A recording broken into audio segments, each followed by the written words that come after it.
ओम शांति। आप सभी को कनेक्शन विद गॉड चैनल में बहुत बहुत स्वागत है, हार्दिक अभिनंदन है। आगे की वीडियो में हम लोगों ने ज्ञान की बातें डिस्कशन की। आज हम अनुभव की बात पे आते हैं। तो आज का टॉपिक है कि ईश्वरीय शक्ति के द्वारा कैसे कोरोना पर जीत। इसमें मैं अपना पर्सनल अनुभव शेयर करने जा रहा हूँ। पर्सनल मतलब मेरे को कोरोना हुआ नहीं है, मेरे ही छोटे भाई को कोरोना हुआ, लेकिन किस तरह से ईश्वरीय शक्ति को हम एक जगह से दूसरी जगह में प्रवाहित करके सामने वाले व्यक्ति को किस तरह से एम्पावर कर सकते हैं, उसके ऊपर आज हम डिस्कस करेंगे। थोड़ा मैं अपने बारे में बता देना चाहता हूँ कि मैं उड़ीसा के कटक शहर में रहता हूँ। मेरा मेडिसिन का बिजनेस है, मेरा बी फार्मा भी किया हुआ है, ठीक है। और जिन भाई जी को, अर्थात जो मेरे छोटे भाई है लौकिक में, जिनका नाम मोतीलाल हुआ, वो यहाँ से 200 किलोमीटर डिस्टेंस में रहते हैं। उनका कपड़े का बिजनेस है। उनको कुछ दिन से बुखार हो रहा था और उस जगह में जहाँ पे वो रहते हैं वहाँ पर मैंने कोरोना टेस्ट का फैसिलिटी नहीं है। तो उन्होंने दूसरे टेस्ट करवाए कि जैसे कि टाइफाइड वगैरह दूसरा टेस्ट हुआ, तो उसमें उनको टाइफाइड पॉजिटिव निकला। तो उसकी दवाई भी कंटिन्यू हुई और मैं उनको हमेशा सजेस्ट करता रहा था कि यस, हमको कोरोना की मेडिसिन भी कंटिन्यू करनी है। जैसे एंटीबायोटिक हो गया, मोंटेलुकास लेवोसिट्रिजिन, विटामिन सी, जो जो चीज़ चाहिए तो वो भी कंटिन्यू कर रहे थे। उसके साथ साथ इनका टाइफाइड का भी चल रहा था। फिर मेरे कटक की एक डॉक्टर अशोक साहू, जो कि फिजिशियन है, जो कि गवर्नमेंट हॉस्पिटल में भी उनका ड्यूटी देते हैं और वो कोरोना पेशेंट को भी देखते हैं। तो मैंने उनसे राय की तो उन्होंने बताया कि नहीं, पहले आपको कोरोना टेस्ट करवाना चाहिए। अगर आपके वहाँ उस एरिया में नहीं है तो आपको डिस्टेंस जहाँ पर भी है वहाँ पे कोरोना करना चाहिए। इससे ही हम अच्छी तरह से ट्रीटमेंट हो सकते हैं। और बाद में अगर हॉस्पिटल में भी आपको ट्रांसफ़र करना पड़े तो कोरोना होगा तो आप कर पाएंगे ना। विदाउट कोरोना पॉजिटिव केस को कैसे आप रेफ़र करेंगे। तो यही बात मैंने अपने परिवार वालों को सबको समझाई, नहीं ये कराने की ज़रूरत है। तो फिर वो दूसरे दिन गाड़ी लेके अपने शहर से 30 किलोमीटर डिस्टेंस में है बालेश्वर बल्कि टाउन, वहाँ पे गए और वहाँ पे टेस्ट करवाए। तो टेस्ट में कोरोना पॉजिटिव निकला। ये सुनते ही उनको थोड़ा सा मेंटली लगा, यार कोरोना हो गया है। मैंने उनको समझाया कोई बात नहीं, ये नॉर्मल है, आप इसको केवल मेंटली स्ट्रॉन्ग रहना है और स्ट्रेस लेने की कोई ज़रूरत नहीं है। जो मेडिसिन जो डॉक्टर बताते हैं उसको हमको कंटिन्यू करना है। तो फिर वो वहाँ से आए और मेडिसिन वगैरह कंटिन्यू किए। रात की बात है, रात में हम सभी सो गए थे। रात को 12:30-1 बजे करीब अपने घर से, माने 200 किलोमीटर डिस्टेंस जो अपना घर है वहाँ से फ़ोन आता है मेरे को कि बुखार बढ़ता जा रहा है, पैरासीटामोल भी ले लिया लेकिन बुखार कम नहीं हो रहा है, खांसी कंटिन्यूसली हो रही है, तो क्या करना चाहिए। तो मैंने देखा कि कब कितनी देर, इनके 1 घंटे पहले बुखार की मेडिसिन ली थी। तो मैंने कहा अब तो इंजेक्शन ही देना पड़ेगा। मैंने कहा देखिए आप वहाँ पे जो हॉस्पिटल में कोई आके दे सकते हैं। तो मेरे जो छोटे भाई है, मैंने जो छोटे भाई सबसे छोटे जिनको कोरोना, उनसे ऊपर एक भाई है, तो वो गए वहाँ पर, डॉक्टर से बात वगैरह किए। तो डॉक्टर बोले कि कोरोना पेशेंट को तो हम छू ही नहीं सकते, ठीक है। तो इस तरह से बातचीत करते करते तो एक बोले कि आप थोड़ा सा, आज रात की बात है, कल सुबह आप उनको देखिए कि अभी उनको थोड़ा सा कुछ मेडिसिन और एक ORS दिए। और तो मेडिसिन और ORS खाने के बाद में उनको कुछ अच्छा लगा और नींद आ गई। और नींद आने के बाद में सुबह 7-8 बजे करीब उठते हैं, आराम से फ्रेश है और उनको बुखार वगैरह नहीं था, अच्छी फीलिंग थी। तब हमने बताया कि अब आपको एडमिशन होना चाहिए, आप है रेडी। तो बोले कि नहीं अभी मेरे को अच्छा लग रहा है, बुखार भी नहीं है, बुखार आएगा तो देख लेंगे। और फिर ऑक्सीटोमीटर में भी उनका ऑक्सीजन लेवल भी देखे तो 96-97 के करीब था। तो एक नॉर्मल लेवल पे था। तो फिर भी हम उनको बोलते रहे कि अगर आपको कहीं पे कुछ तकलीफ हो रही है कि नहीं, थोड़ा सा सोने के समय थोड़ा सा सांस का दिक्कत आ रहा है और अदरवाइज ठीक है, अभी कोई कॉम्प्लिकेटेड नहीं है, मैं घर पे कंफर्टेबल हूँ। तो ऐसे ही 1-2 दिन बीत गया, लेकिन फिर 2 दिन के बाद में फिर वो बोलते हैं कि बैठने में पर भी उनको सांस की तकलीफ हो रही है, बैठ रहे तभी भी लग रहा है। तो मैंने देखा कि नहीं है, मैंने पूछा ऑक्सीजन लेवल कितना है, कि बोले कि हाँ 95 करीब दिखा रहा है। फिर मैंने डायरेक्टली 104 को फ़ोन किया। मैंने कहा देखिए इनकी सांस की तकलीफ़ 2-3 दिन से बढ़ रही है, पहले सोने में था, अब बैठने में है।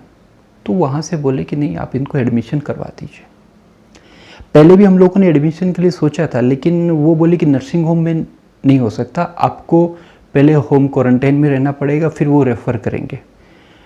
तब इसीलिए हम सोचे थे घर से अच्छा है, क्वारंटाइन में तो है ही, लेकिन फिर हम अब डिसाइड हो गया कि जो भी हो अब इसको एडमिशन करवाना ही है, और वो होगा शाम के करीब 5 बजे के करीब।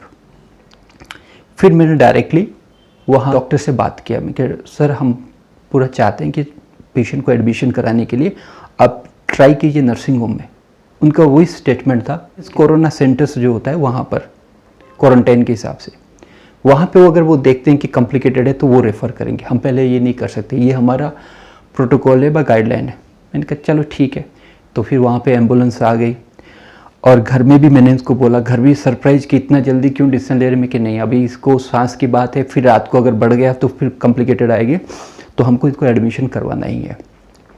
परिवार वाले सबको समझाया सब कुछ, और पेशेंट को भी बोल दिया कि आप बिल्कुल बेफिक्र रहिए, आपके लिए बेटर अच्छा होने जा रहा है। आपने देखा था रात को कैसे कॉम्प्लिकेशन हो रहा है, तो ये आपके लिए अच्छा हो रहा है बिल्कुल, अब आपको वहाँ पे अच्छी ट्रीटमेंट होगी। तो वही बात मान के फिर वो रवाना हो गए, और एम्बुलेंस भी ठीक टाइम पे पहुँच गए, ठीक है। और नियर अबाउट 2 घंटे के बाद में वो कोविड सेंटर में एडमिट होते हैं। फिर मैंने उनको पूछा कि आपका क्या वहाँ पे ऑक्सीजन लेवल क्या दिखा रहा है, बोले कि 92। तो मैंने कहा हमारा जो ऑक्सीजन मीटर था शायद सिक नहीं दिखा रहा होगा, अभी यहाँ पे 92 है, इसलिए ऑक्सीजन लेवल कम हो रहा है। अच्छा हुआ कि तुम वहाँ पे ठीक टाइम पे पहुँच गए हो। फिर करीब रात के 9 बजे हो गई, तो वो वेट कर रहे हैं कि डॉक्टर आएंगे, क्योंकि उनकी सांस की तकलीफ बढ़ती हुई जा रही है। तो अब वो बोले कि मैं अब यहाँ पे आया हूँ तो डॉक्टर तो आने ही वाले होंगे। लेकिन दुर्भाग्य की बात क्या है कि वहाँ पर कोई डॉक्टर नहीं थे, फार्मासिस्ट के द्वारा वो जो क्वारंटाइन सेंटर है वो वहाँ पर चल रहा था। तो अब जो भी उन फार्मासिस्ट को भी हम फ़ोन कर रहे हैं, रात को 9-10 बजे करीब हो गया है, नियर अबाउट 60-70 कॉल हमारी तरफ से, मेरी तरफ से, परिवार वालों की तरफ से, और पेशेंट उस समय थोड़ा सा उनको गुस्सा टाइप का आ रहा है कि मैं यहाँ पे आया हूँ और मेरा ट्रीटमेंट नहीं हो रहा है, मेरे सांस की तकलीफ़ बढ़ती जा रही है, कोई मेरे को कुछ ना इंजेक्शन दे रहे हैं ना कुछ दे रहे हैं, तो मैं आने का मेरा फ़ायदा क्या हुआ। फिर मैंने उनको समझाया कि आप बिल्कुल स्ट्रेस मत लीजिए, हम ट्राई कर रहे हैं उनसे बात करने के लिए, बिल्कुल वो आएंगे, आपको सब कुछ ट्रीटमेंट बेटर से बेटर होगा, आप थोड़ा सा पेशेंस रखिए, बिल्कुल शांत रहिए। फिर इतने कॉल के बाद भी उठाए नहीं। फिर रात को करीब 10-10:30 बजे उनका फ़ोन आया मेरे को कि सॉरी मैं उठा नहीं पाया। मैंने कहा यार आपको इतनी बड़ी इंचार्ज आप ऐसे सो जाएंगे तो कैसे चलेगा, बल्कि सही बात है। फिर चलो उन्होंने अपना ट्रीटमेंट वगैरह स्टार्ट किया, और देखा है तो उस समय पेशेंट की ऑक्सीजन लेवल 89, मतलब 92 से अब देखिए 2-3 घंटे में 89 में आ गई। तो अब वो खुद भी देख रहे हैं कि हाँ इनके ऑक्सीजन की ज़रूरत है। लेकिन फिर दुर्भाग्य की बात क्या है, वहाँ पे ऑक्सीजन की फैसिलिटी नहीं है, इंजेक्शन की फैसिलिटी नहीं है, ओनली टेबलेट ओरल है। अब वो पेशेंट को ओरल मेडिकेशन खाया भी है, जो स्वास्थ्य के लिए जो मेडिसिन है वो खाए भी है, लेकिन उतना उनको रिजल्ट नहीं आ रहा है। अब इंजेक्शन की ज़रूरत पड़ रही है, ऑक्सीजन की ज़रूरत पड़ रही है। तब मैंने कहा कि अब आप जो भी है जल्दी से डिसीजन लीजिए, पेशेंट को कोई नर्सिंग होम में जल्दी से रेफ़र कीजिए। पेशेंट की तो अब देखिए 2-3 घंटे में ऑक्सीजन लेवल कितना गिर रहा है। बल्कि हाँ, वो बोले कि मैं अपना एप्लीकेशन लिख के दे रहा हूँ और एम्बुलेंस को भी बुला रहा हूँ, लेकिन उस समय पेशेंट की सांस बढ़ती हुई जा रही है। तो पहले मैंने पेशेंट से अर्थात मेरे छोटे भाई से बात किया। मैंने कहा कि देखो, अच्छा हुआ आज हमारा यहाँ पे एडमिशन हो गया। आज अगर आप घर पर रहते तो क्या होता, कोई आपको हाथ नहीं लगाता। रात को आपने एक बार फेस कर चुके, रात को 12 बजे कोई आपको छू नहीं सकता। अभी तो आपको बेटर होने जा रहा है। अभी ठीक है, यहाँ से आपको थोड़ा 1 घंटा लगेगा, आप पहुँच जाएंगे वहाँ पर, अच्छे से अच्छा ट्रीटमेंट होगा।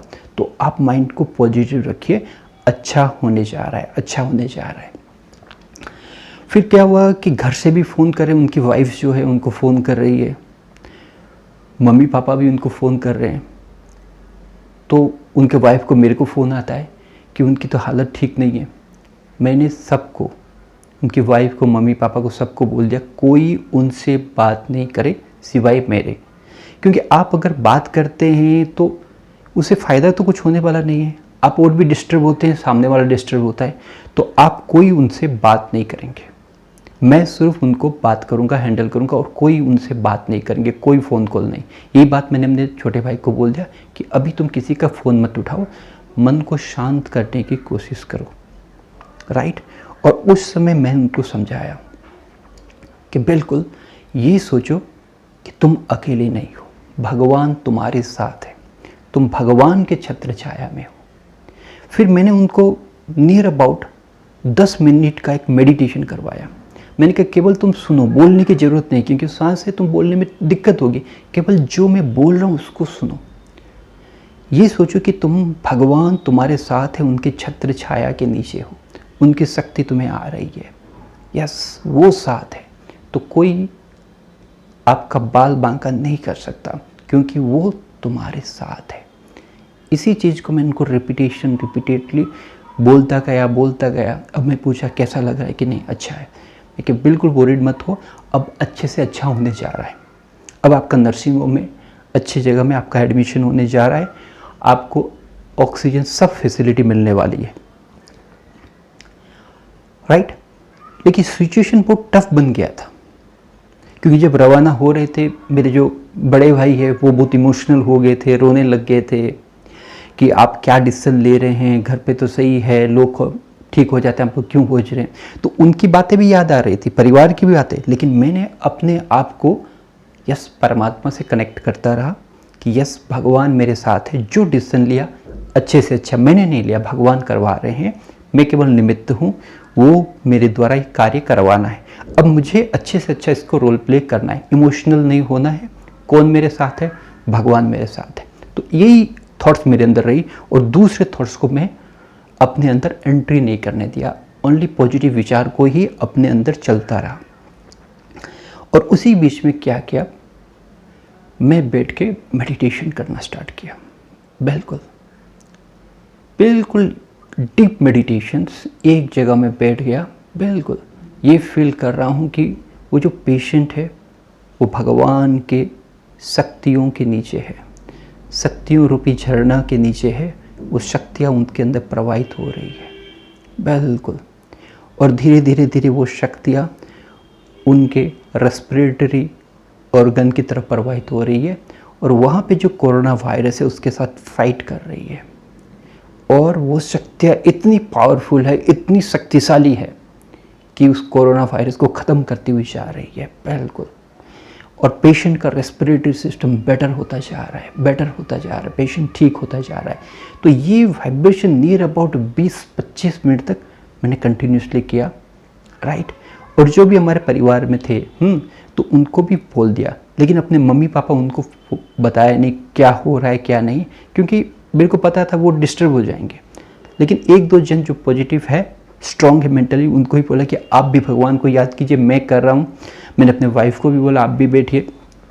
तो इस तरह से एक पॉजिटिव वाइब्रेशन मोमेंटम क्रिएट किए, और बिल्कुल भगवान को याद करते रहे।